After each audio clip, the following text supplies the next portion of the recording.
welcome to the first Crossroads episode of 2025, and I hope you all had a good New Year's Day, folks. Now look, first of all, the company Meta that's behind Facebook, Instagram, Meta has announced it's going to bring AI-generated characters to Facebook in a move to increase engagement on this whole platform.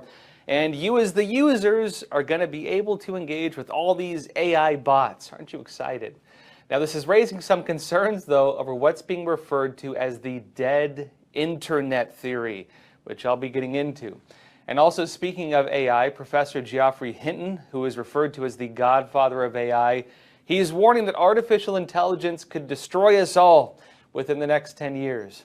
And also you might have seen some of the reports on this. Chinese hackers breached the US Department of Treasury. They stole documents from it. And it appears this ties with the broader campaign of the Chinese Communist Party right now to spy on people's cell phones, including Trump even, and to carry out other forms of cyber espionage against key targets in the United States. I'll be talking about these topics and more today, so let's get started. Now, first off, folks, you may soon be seeing engagement on Facebook. There might be more new users, but they may not be human users. Instead, it may be from AI bots.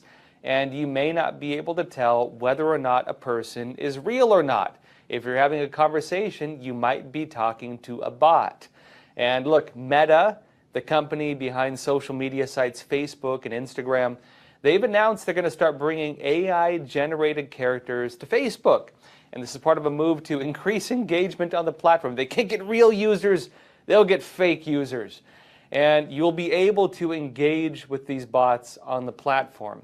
Now, this is raising some concerns, and one of the big concerns is over what's been referred to as the dead internet theory.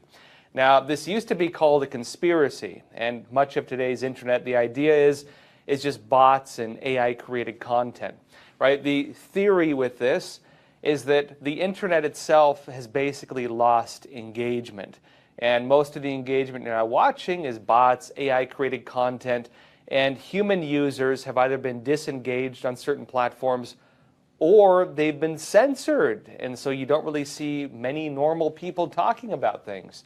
Now, there are also concerns that bot content can be used to drive different narratives or agendas. One of the big concerns here is that if you have a whole bunch of bots able to function on different social media sites and agenda X comes out, all the bots can promote that agenda, and it looks like people are demanding something, and you won't be able to tell whether it's legitimate or not, whether it's just a big company doing it or whether it's actual people doing it. Now, Financial Times said this. It said that Meta is betting that characters generated by artificial intelligence will fill its social media platforms in the next few years as it looks to the fast-developing technology to drive engagement with its 3 billion users.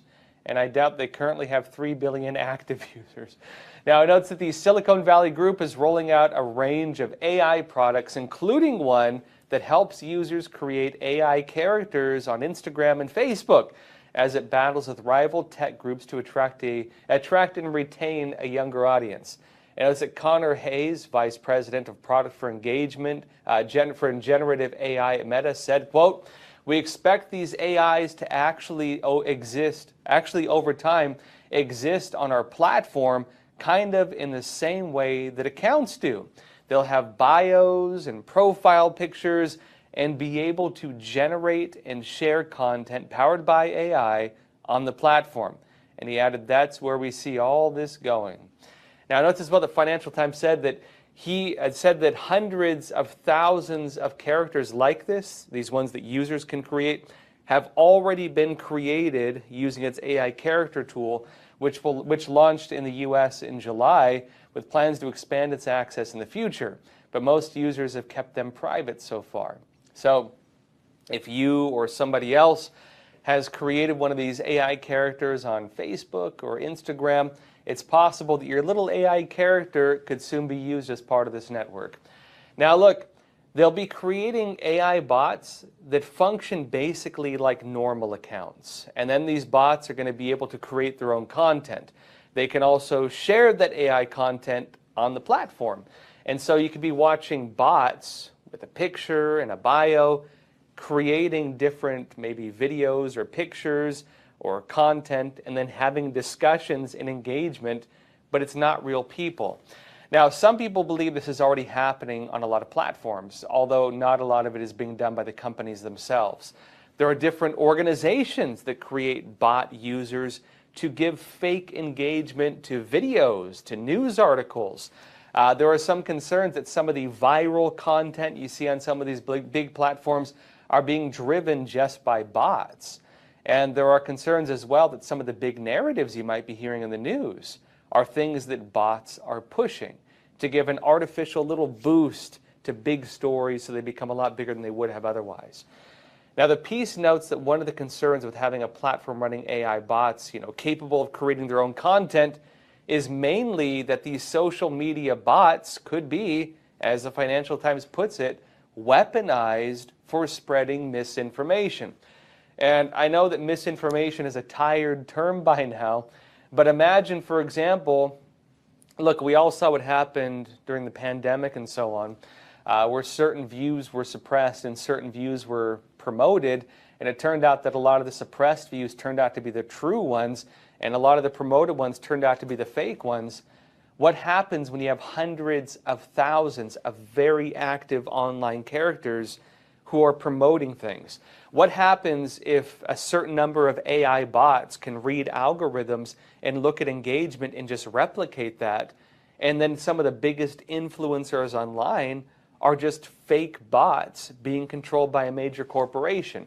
And then what happens if maybe for the financial interests or the shareholder interests of that corporation or the advertiser interests, they decide to push product A or narrative B or political, operation C? What happens when you have bots able to work as the factors to drive engagement in society? That's the big concern with this. But look, they also note that, given Meta's own rules on AI-generated content, that these could label some of these accounts as being AI. So there won't be, at least some of them will not be hidden. You'll be able to tell whether they're AI or not. The concern is that some people may start doubting whether people are AI or bots. And the accounts are going to have bios and profile pictures just like regular users, meaning they will be pretty deceptive to a lot of people. Now, if this whole idea sounds familiar, it probably is because, well, you've heard it somewhere. It might be because you've heard online rumors that this is already happening. Without a doubt, you do see some private organizations already doing things like this, only they don't tell you about it. And there's also what's known as I mentioned, the dead internet theory. And basically, this is an online internet theory that the majority of online content, as we know today, is already fake.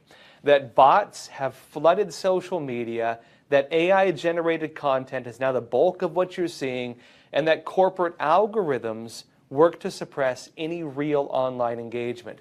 That the bots are preventing us from having legitimate conversations with each other. And the conversation said this on it. It said the dead internet theory essentially claims that activity and content on the internet, including social media accounts, are predominantly being created and automated by artificial intelligence agents. It notes these agents can rapidly create posts alongside AI-generated images designed to farm engagement, clicks, likes, comments on platforms such as Facebook, Instagram, and TikTok. But it adds, the dead internet theory goes even further. Many of the accounts that engage with such content also appear to be managed by artificial intelligence assets or agents. And this creates a vicious cycle of artificial engagement, one that has no clear agenda and no longer involves humans at all. At least that's the conspiracy theory, which now seems to be coming about. Now, I can personally say, I would say that AI-generated content does, in fact, seem to be taking over the internet. I personally see AI-generated images all the time on social media, and sometimes it is hard to tell whether or not online videos are deep fakes, and I very frequently see social media accounts that I assume are AI. I see a lot of fake accounts, especially on Facebook. I see them a lot on Facebook, to the extent that I don't see many normal people engaging on Facebook these days. I see a lot of them. A lot of these are just scammer accounts. A lot of them are people in like India or China creating, fake accounts and then trying to get people on them and then scamming them. This is very common on the internet now. And we're probably going to see a lot more like this. You know, Hollywood studios, for example, they're already looking to make AI movies. Authors are looking to AI to quickly write books. You have a lot of lazy journalists using AI to just slap together news articles. It's becoming really, unfortunately, common. A lot of content, even created by humans, they're just using AI to do it because it's a shortcut. And then add to that, you know, online scammers and others who are intentionally using AI profiles and content to deceive people. I can tell you personally, folks, years ago, I knew an individual in Washington, and he wouldn't go on record with this, but he worked for a company that did this professionally. And what he was saying in Washington was that basically he was one of the guys who worked at, he said there's two big companies in Washington, D.C. that do this. But what they do is they create fake online personas on, you know, it used to be Twitter, for example. They do these fake personas, and if a company wants to attack somebody, if a company wants to promote something, if a company wants to drum up online support or anger about something, they hire one of these Washington-based companies.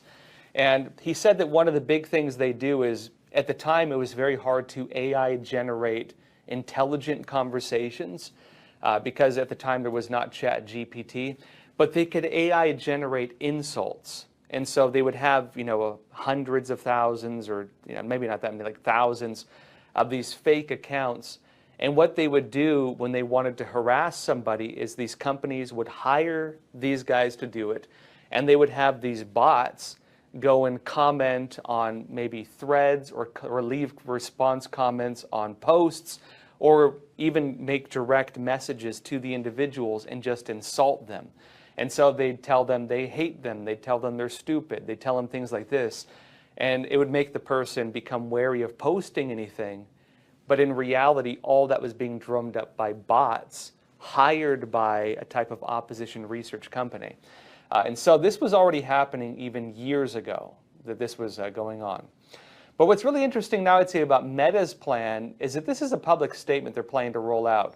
They're not trying to hide it. And the idea is to engage people. It seems they want to make it look like social media platforms actually have people talking and engaging on them. But it's fake. This is not real engagement. These are not real people. It's not real conversations. It's not people actually supporting you or agreeing with you. It's just bots. It's basically going to be like AI chatbots trying to start online conversations in order to breathe a type of artificial life back into these dying websites. And look, personally, I would say a lot of sites have already entered a kind of dead internet state. I don't think it's all of them, but you do have some that are like that. And I'd point to censorship, personally, as being the real cause of this. I think this is caused by censorship. Remember back in 2015 and 2016, when you could actually have political groups on Facebook? Do you remember that? When you could start up groups on Facebook and have actual, you know, conversations about the news and topics, and you could actually arrange to meet in person or even arrange protests. Do you remember how you used to be able to do that? Remember how a ton of those groups got banned because of political censorship? Do you remember when Reddit, for example, had groups like that, but they also got banned? Do you remember when YouTube had tons of channels where people talked about just about everything, and then a ton of those got banned? Well, I'd say that online engagement has fallen off in recent years because people cannot interact online like they used to. And what happens if you run a business based on user engagement and then you make it risky for people to engage? Well, people are probably going to stop using the business for the very thing it was created for, online engagement. And they're probably going to go elsewhere to a place that allows for engagement. And I'd say maybe this is why these platforms are looking to create the illusion that people still engage on them when they're not. Folks, in other news, speaking of AI, Professor Geoffrey Hinton, what he referred to as the godfather of AI, he's warning that artificial intelligence could destroy all of us within the next 10 years. And I assume he's not talking about these Facebook bots, right? Now, he talked about this during an interview on BBC Radio 4's program Today. Let me show you this. This is Telegraph UK. It says, artificial intelligence could wipe out the human race within the next decade. The godfather of AI has warned, and it says Professor Geoffrey Hinton, who has admitted regrets about his part in creating the technology, likened its rapid development to the Industrial Revolution, but warned the machines could take control this time. Whereas in the Industrial Revolution, maybe we became slaves to the machines, and this time, maybe the machines could take over completely. And he said the technology had developed much faster than he expected and could make humans the equivalents of 3-year-olds and the AI grown-ups. He said that what the future held for life with technology would depend very much on what our political systems do with this technology. However you want to use it, right? That's going to determine which way it goes. In notes, however, Professor Hinton added, quote, "My worry is that the invisible hand is not going to keep us safe, so just leaving it to the profit motive of large companies is not going to be sufficient to make sure they develop it safely." In other words, if you make it so AI is being developed within the echo chamber of business competition and profit, they're going to push it as fast as they can, as far as they can, and as widely as they can in society until someone steps in and says this is getting dangerous. And look, personally, I would agree. I think AI is very dangerous to humanity. I don't like it one bit. And we don't know what it could develop into. The technology is like a Pandora's box, right? It's self-learning, self-developing, and we don't know which way it's heading. And the problem we have, though, on the other side of this, is that other countries are working on it. Our adversaries are working on it. And so it's unfortunately becoming a field of global competition. Countries are already weaponizing AI. It's already taking over some of the creative industries in some fields in music and entertainment. Art, for example, a lot of songwriting, for example. And also, there are professions that have already begun to depend on it. If you're a coder, if you write, internet code or something like that, a lot of people very heavily depend on AI, meaning it's already rooting itself within certain industries. Now, folks, on another point, though, there are some reports saying the AI revolution may already be reaching its limit, and some are suggesting that maybe it's already hit a wall and the rapid development phase is coming to an end. Now, CNN said this. It said some of the leading language models appear to be hitting a wall, according to at least 3 reports last week. See here. Tech news outlet, it said the information cited unnamed OpenAI employees who said that some of the company's researchers believe its next flagship AI model, Orion, isn't reliably better than its predecessor in handling certain tasks. And it's that Bloomberg reported, also citing 2 unnamed sources, that Orion fell short and is so far not considered to be as big a step up from OpenAI's existing models as GPT-4 was from GPT 3.5. And notes that Reuters reports that researchers at major AI labs have been running into delays and disappointing outcomes in the race to release a large language model that outperforms OpenAI's GPT-4 model, which is nearly 2 years old, according to 3 sources familiar with private matters. It also quoted Ilya Sutskever, an OpenAI co-founder who left the company in May, and said, quote, "The 2010s were the age of scaling. Now we're back in the age of wonder and discovery once again. Everyone is looking for the next thing." And then added, quote, "Scaling the right thing matters more now than ever." And Mark Anderson, it said, the venture capitalist who once penned an essay titled "Why AI Will Save the World," recently said on a podcast that the available models are, quote, "kind of hitting the same ceiling on capabilities." And even OpenAI CEO Sam Altman appeared to push back on these reports. He's kind of one of the ones pushing the opposite narrative, and he posted on X saying there is no wall. Now, in other words, we have seen technology kind of hit a cliff in some regards. Some people point to like the 2015s, even with, for example, special effects in movies and so on. They kind of hit the limit of believability. They kind of hit the limit on realism. And while you could say that movies these days and some of the AI content these days is significantly better, there's a limit to what you can do with it. And it seems that things are reaching that point. Now, again, we'll see whether that's true or not with AI, but if AI has in fact reached a limit, then some of the bigger concerns may at least be partially off the table, mainly in terms of us not knowing where the technology could be heading. Because now if it's reached the limit, we kind of know where it is and we can develop it within that space. If AI is going to remain just as a tool to maybe auto-generate online videos or images, and they're kind of quirky looking, there's always something wrong with them, or if AI is only used to generate music that honestly kind of starts to sound the same, then it's going to basically hit a wall in that regard. And again, as things currently stand, even though some AI is very convincing, you can kind of tell what's fake and what's not. If you read an AI-generated news article, you can kind of tell it was made by AI.